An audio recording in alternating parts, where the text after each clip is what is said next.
Jacob, what was killing growth in the past? As we began to scale, we did not delegate. We'll hear how that held the business back and what they did to change it. We're talking with business owners about the messy middle stage of growth where the company has grown, but the owner is working harder than ever, keeping up to the growth because everything still runs through them. Today, Jacob shares about building consistent, repeatable systems so that the business stops pulling him into the day-to-day. Jacob owns JIT Lawn Care. They're a full-service lawn and landscaping company. I'm Coach Tim Campsall, and this is Self-Made as a Myth. Welcome to the show, Jacob. Glad to be on. Well, hey, let's start at the beginning. Stepping into ownership requires a bit of a leap of faith. So what made you believe I can do this even without having it all figured out? Yeah, absolutely. So growing up through school, through just my past and my background, I always had a love of learning. I'd always jump into whatever I put my mind to, whatever I set as my goal, as my task. And my dad was an entrepreneur. He had owned a business, and I got to had the unique opportunity of watching him as I grew up. I was like, that is what I aspire to. That is my future. And it's ultimately, it's a heart of service. I want to serve people, I want to serve them well, faithfully, and put forward quality work. So with that mentality, that commitment, that is how I entered really my entrepreneurial journey. And now that you've been in it for a few years, what's the biggest difference between what you expected ahead of time about ownership and what it's actually been like? The biggest thing has been the people problem aspect. And I say problem, I don't mean that as a doomsday-ish phrase. Dealing with people, learning how to be a boss, being able to cultivate, be a peacemaker has been a work in progress. And I'd say that has been one of the biggest unexpected traits of being a business owner. It's interesting, isn't it, that everybody has their own unique personality and view and perspective, and having to coordinate and calibrate all of that. It's a lot sometimes. It is, especially when you're dealing, for me, in a lawn and landscaping industry, we deal with often people from multiple different nationalities, backgrounds, cultures, and you can get into you can butt heads pretty quickly if you're not careful. Yeah. Well, it's important to acknowledge it and recognize it, right? Because that's Yes. where the growing and improving and getting better comes from, is understanding that there is a problem. Isn't a bad word, right? It's just No, identifying an opportunity to grow and improve. exactly. If we can take that latch onto it, I'm not one to sweep it under the rug. We attack it, and that's really just what we've been working on. What I'm excited that we get to talk about here today. Jacob, earlier you shared that not delegating properly was killing growth. So take us back to that moment. Explain what was happening and how was it how was it killing that growth, and what did you change to work through it? Yeah, and in full honesty, this is still a continual work in progress. It's always a work in progress. For me, I started lawn and landscaping like when I first started out of high school. It was mainly, honestly, it was for cash. It was for friends and family, and I was out there doing the work. That Yeah. eventually grew into, we started to onboard the crews when I partnered in with Justin Groff, my business partner over here at JIT. And actually, a year ago today, wow, that's insane. We looked at everything and we're like, okay, we face the same problems. We've got to build back end teams. We've got to build people to where we're not answering the phones constantly. And Yeah. that's where we've been faced with, is to cultivate this business and turn it into a company. So that's the biggest one right now, is building out. We're pointing our super team on the back end that's enabling JIT to continue to scale. And back to that in the beginning when you first realized that it was holding you back, what was it preventing you from being able to do? Honestly, it was sucking away multiple different just facets of ourselves. We all have time. Time is a limited Yeah. commodity, but we also have physical energy. Like for owner operators, Oh, if they're aspiring to grow and they are still out on the cruise, they feel tied to the quality. They feel tied to the customer and the consumer. That is a very difficult and a very hard barrier to get over. It was for me. I'm gonna be honest. I had a trust issue when I first hired my employees. I did not fully trust them, and that was a process that I personally had to go through and really just resolve and come to peace with. And that was yeah. ultimately through finding actually people who were not only older than me, but people who just had experience. They came in, they had their lane and could Yeah. stay in their lane. For me, I was an owner operator. My lane was everything. I Yes, was correct, all over the right? place. And being able to drive in and have a focal point really helped us be able to define what our goals were, what our Yeah, future was, and ultimately how we could go about attack it and attain it. yeah. It's a very common messy middle moment where, right, we create the business and we get it running well. It still all depends on us, but we've got our hand in everything and it's our baby and we finally figured it out, right? And things are clicking and then we become the bottleneck. It can't grow beyond us because we're not willing or able to let go. So congrats on again the acknowledgement of it and the steps starting to right move in a direction to get out of that. So when you were in that in the thick of it, what was the personal cost to you? Biggest thing for me was physical exhaustion. Mm, Throughout the season of 2024, I actually had two different really big things happening in life. Landscape company growing rapidly. In the same breath, I was also working two consulting contracts. One was a political campaign, so I was doing a lot of mm, grassroots canvassing, a yeah. lot of events late into the night. And then the second one was actually an IndyCar contract. I was going out as a merchandise director, setting up a merchandise booth, working with sponsorship branding, and that was an incredible opportunity. But it was also coast to coast. We were following the team out there. 11 of the 17 events of the year, and it was constantly like 7 days a week in season on the road. Whether it was like the 3 4 days back at home, making sure landscape ops were running, or whether it was on the road, being able to meet and network with some really awesome people in the IndyCar space, which ended up actually helping the landscape company because it's all Indy Central. That's a whole conversation for another time. But my margin was entirely spent towards Yeah, the end of that year when it started to slow down. Got married, we had a kid, and I had to come to terms with I may be young, but I've also made other life decisions which take precedence and priority, right. and I have to make sure that I have the energies and the capabilities and the bandwidth to make Yes. sure that my wife and kid had what they need, made Yeah. sure they had a father present, Right. Yeah. and that also for my own health, I didn't turn into being a bad workaholic. Yeah. I will say there is a good side of being there's avid workers and then workaholics is the bad side of that.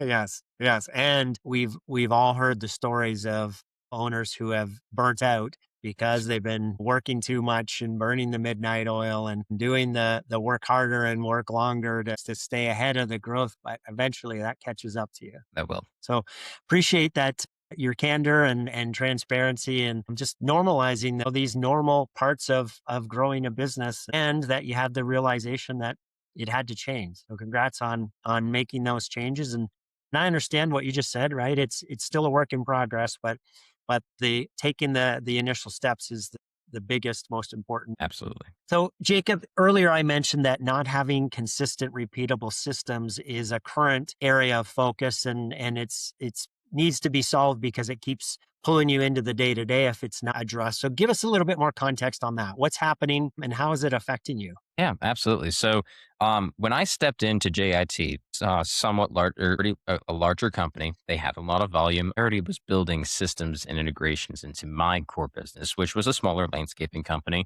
And when we merged those two, we set JIT on a path to not only kind of doing some self repair, but then also prepping for scale, building systems, building those repeatable pieces of infrastructure Yeah. to enter scale. One thing that we identified in that was the capabilities and the coming capabilities of artificial intelligence. So Mm. AI, as many of us know, is the new buzzword. It's the new piece of technology that's being forced on us in every facet of our lives, and that does not exclude the trades, Mm. landscaping, electrical contractors, HVAC, plumbing, you name it. Yeah. This is a factor. But people are like, "Oh, it's gonna take our jobs. It's going to cause a mass employment crisis." No, it is not. I will always say the naysayers are just painting these doomsday kind of Right. strokes.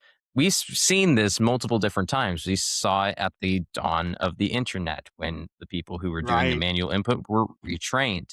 We also saw that when we had different things like social media, even just the modern web interface that we have created a plenitude of new industries and new Right. capabilities. Yeah. So we, as a team, and my consulting firm. So I have my duality. I have my tech based consulting firm. So like our IndyCar contract was e-commerce based. My campaign work has been a lot of data analytics. We started to dive in aggressively into artificial intelligence, Yeah. building agent systems, structures, repeatable workflows. And what better way to prove and grow your tools and technology than in your own company? Right. So Yeah. that's what we're doing. So we're actively building into JIT quoting agents, invoicing agents, even some light things on the back end to make sure that we're doing our follow up, our receivables, make sure that we're following up with them. Mhm. We actively integrate it in with our current tech stack. So think of it Yeah. as like your CRM, email, or like we use Google Workspace. We integrate it into those programs. It can go so far as industry specific programs like our photo documentation app. Building systems that can go in and do repeatable workflows and Mm. tasks frees up a lot of margin. So Yeah. I've approached it, and I will say actually to the point that I've been able to do so much has been because I've implemented those tasks. But now I've just crafted positions using enhanced tools that I can actually give a person to have them operate at a higher level. Mm. What that does is it increases our ROI and Yeah. has enabled us to put in back into the business more resources and money to grow a healthier company. Yeah. That's been the biggest struggle here at JIT over the last year, like business function wise, has been business health, cash flow, systems. So as we've implemented those, I mean, those aren't an immediate like this. Yeah. It's a immediate fix. Yeah. It's a Yeah. slow process, and like anything, that kind of revolutionary change in a business, especially one that was operating differently beforehand, is like I said, not only a process, Yeah. but once that is fully implemented and a part of daily life, Yeah. you're off to the races. Yeah. If you are not using these tools and it's just an app on your phone or a desktop application that you never open, you will quickly fall behind. And that's one thing that I've identified very early on that we're Yeah. attacking at. And hopefully, as we continue to do that, want to be able to help others as well. I love it. That's awesome. So the flip side, and you alluded to falling behind. If the consistent, repeatable processes don't get implemented, what's it cost the business? It costs them, it costs a lot of time. Ultimately, everything comes down to time, either in having to fix that, dive into pieces of Yeah. miscommunication, and finding different invoices from or details of projects from dates or weeks gone past Yeah. and being able to resolve those and conflict. It saves the business a lot of conflict. Time is money. And Yeah. I would much rather my people to be out focusing on that next great customer experience than having to deal with one that was messed up because we didn't do our job right. So Sure. obviously we want to eliminate that right out of the gate. And there's still going to be problems in the future, but Sure. being able to mitigate that, we can be on the offensive instead of the defensive. Yeah. So, Jacob, how do you balance the people aspect of customers, clients? They want to talk to a human, and the AI ability to help be more efficient and effective. Well, one, I actually love that you asked this question. We do our best to not put an AI in front of people when they don't want. We do have an AI receptionist that can direct a call. Hmm. That's actually going to be, we're reverse engineering this and going back to just that being our CSR. So that just goes into our main office line. Where the AI exists is the back end. Often the customer does not see it directly. Uh-huh. It is for production. It is for our teams to be able to excel Yeah. and to increase their margin and their capabilities. That way they can focus on what I believe is our God-given capacity and role is peer-to-peer relationship. He did Right. not make us to open up our computers and type away on a million invoices all the time. So that was not something in the distinct creation order, or at least I don't believe so. Love it. That's awesome. So Yeah. put the human where the human is needed and Yes, use the technology to help them be more efficient and effective. exactly. Love it. Love it. Jacob, what lesson do you wish that you had learned sooner? Um, and what did not knowing it sooner cost you? That is a good question. I would say there's been a lot of things. So that component I mentioned of not trusting employees was because I'd been burned in the past. Mm, yeah. So like I'd even received referrals. I had received people and had just had opportunities in situations where I've been burned on. I'd say maybe pumping the brakes a little bit in a couple different areas, but I mean, I'm a 22-year-old dad. I'm married. I don't pump the brakes hardly at all. So I'd say there's probably been a position for that a little bit, but that would even have been like, oh, let's maybe get a second opinion. Yeah. And that's really what is cultivated is my is just a group of people that I go to for mentorship, peers in the industry, because I Yeah. entered it really with no network. When I actually joined, and this is a big thing, we know each other largely from BNI. Yeah. When I joined BNI, I was extremely wet behind the ears. Mm. I had no network. It was my church and my family. Yeah. I grew up in a little bit of a different situation. Because I was homeschooled, I had a handicapped brother. My church was really the only area that I really got out there. Okay. I had Yeah. my work, so I worked a job as a mechanic in a landscape parallel industry, Yeah. um, and grew a lot of skills and resources on that side, which has helped me now. But building that network took time. Mm. It took a lot of putting Yeah. myself out there, going Yeah. out to. I did, and I still do. Try and go to every conceivable networking event that I can, and just building resources, building people that I can provide value to. When I Mhm. meet a person, it's not like, "Hi, I'm Jacob. Oh, wait a minute. Here's what I do." Yeah. It's not that. Actually, someone that we both know, Ryan Matlock, he just talked about that in my chapter yesterday. No, you're actually supposed to be a resource. You need to, I love to be the guy that people can go to and have problems solved. Yeah. That is something that I feed off of and thrive off Right. of. Well, that great segue into my next question. We know that self-made is a myth. And so who are the three people that you wouldn't have achieved the success that you have without them? And how did they help you along the way? That is a great. So I'm gonna kind of go through. So let's see, three people. First off, this is kind of a given, but it will be my dad.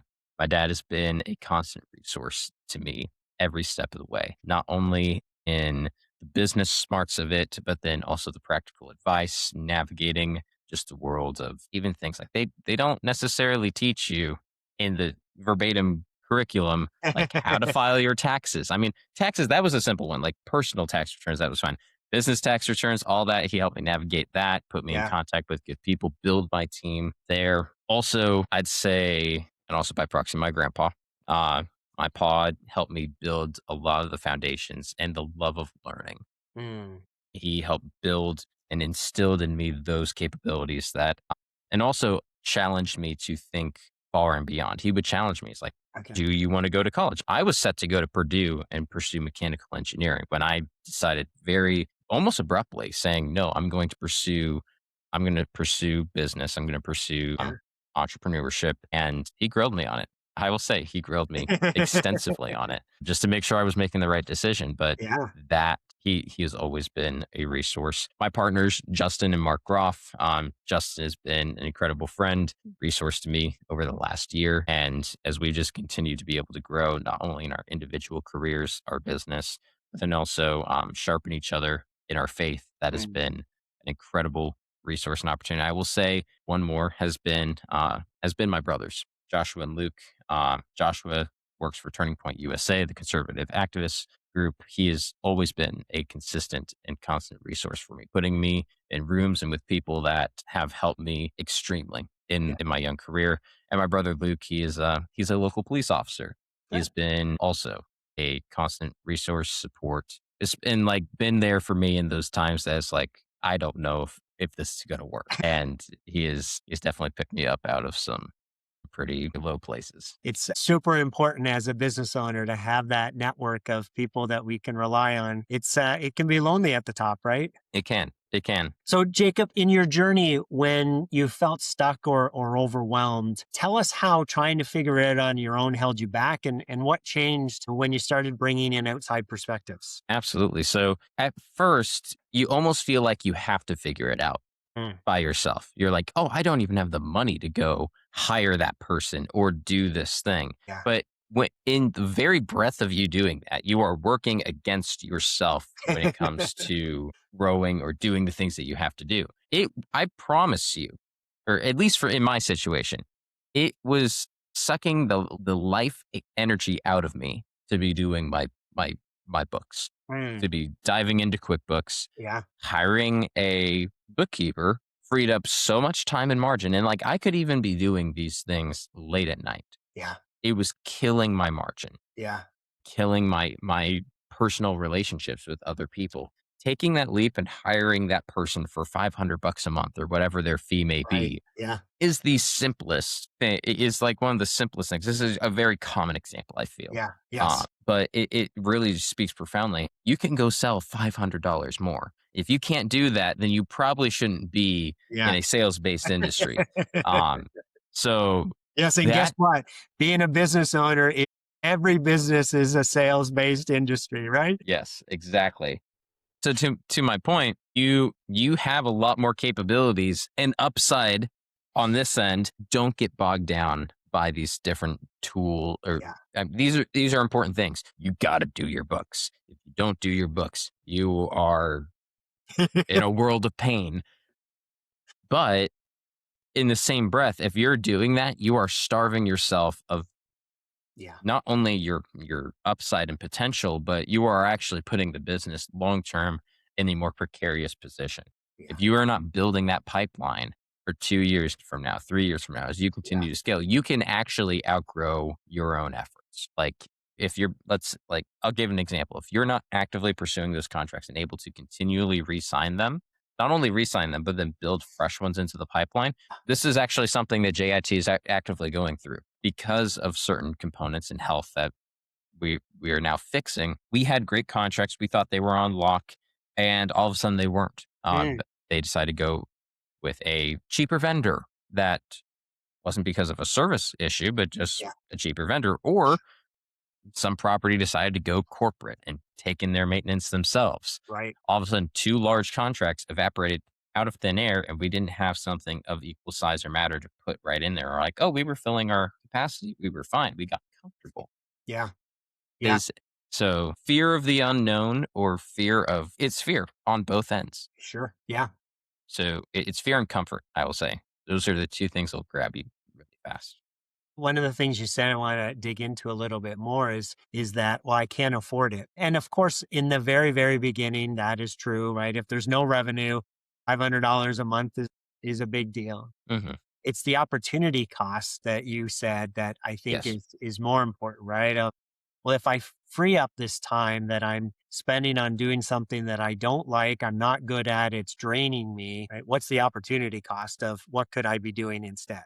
And even as you said, right? Well, if I'm doing it late at night, there isn't really an opportunity. Well, there still is. There's other stuff that, including sleep and spending time with your family, that you could be doing instead, right? Yes.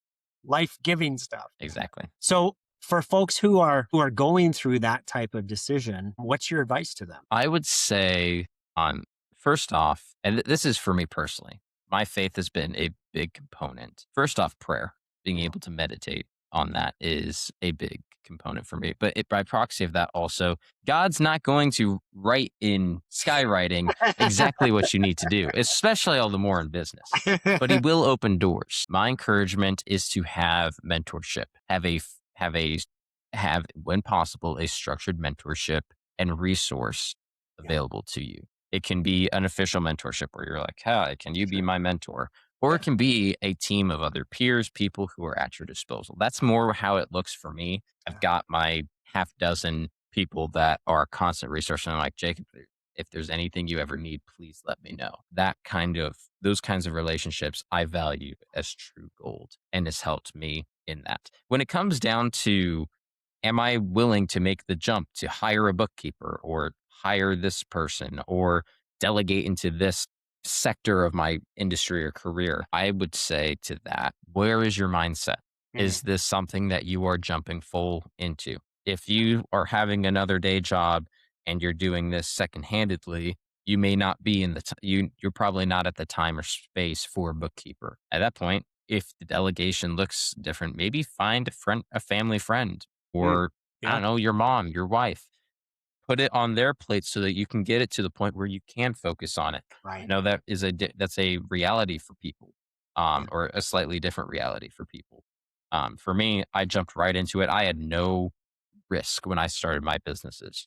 I was still living at my parents' and I took my savings from high school and I went hands and feet into everything. I know that's not the reality for a lot of people, and Yeah. I'm different in Fair. that regard. But make sure when you're ready for that mindset swap, it is a true mindset swap.